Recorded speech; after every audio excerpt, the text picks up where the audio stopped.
It was an absolutely amazing day. The weather was absolutely beautiful, and for the last year we heard that slogan, Boston Strong. Well, the runners proved Boston is strong. And we talked to people who actually traveled here from as far away as Australia, Germany. They were from all over the United States, and of course some right from Rhode Island and Massachusetts. Some came here to make time, some came here to raise money for charity, and others came to remember the victims last year. We have a team of reporters covering all the angles for you tonight. I'm going to bring in Eyewitness News reporter Susan Campbell to start things off. And Susan, you were here last year, and it's a complete difference, and even the feeling around here is different. It's so much different. There's so much energy here. Obviously, people are so excited. Like you said, Boston Strong. It really is Boston Strong.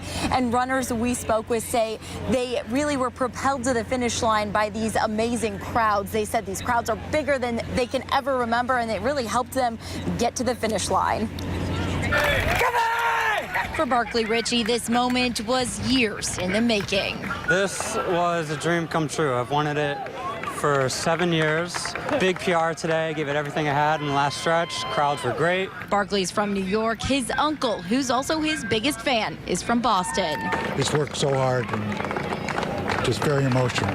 Those emotions spilling over for many in the field of 36,000. It was incredible. I did it last year, and it was the toughest race I did. And this year, yeah, it was amazing. The whole way, there was just the crowds, unbelievable. Just the emotion and the energy was it was amazing. Congratulations and welcome back. A triumphant return 1 year after two bombs rocked the finish line of last year's marathon.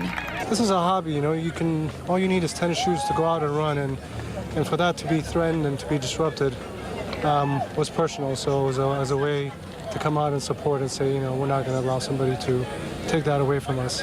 For these athletes, the day started bright and early in Boston Common, where they boarded big yellow school buses that took them to the starting line in Hopkinton.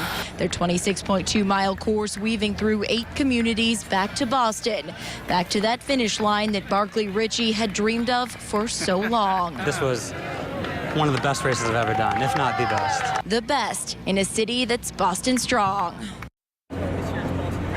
Now, of course, Mike, you know, so many people run this marathon for so many different reasons. Coming up new at 6, we have the story of a guy from Alaska who actually has run the marathon before but went through a couple heart surgeries. He had said he was never going to run a marathon again, but after everything that happened last year, he said he knew he had to be here this year for that. So his story is coming up new at 6, and it's definitely something you want to stay tuned for.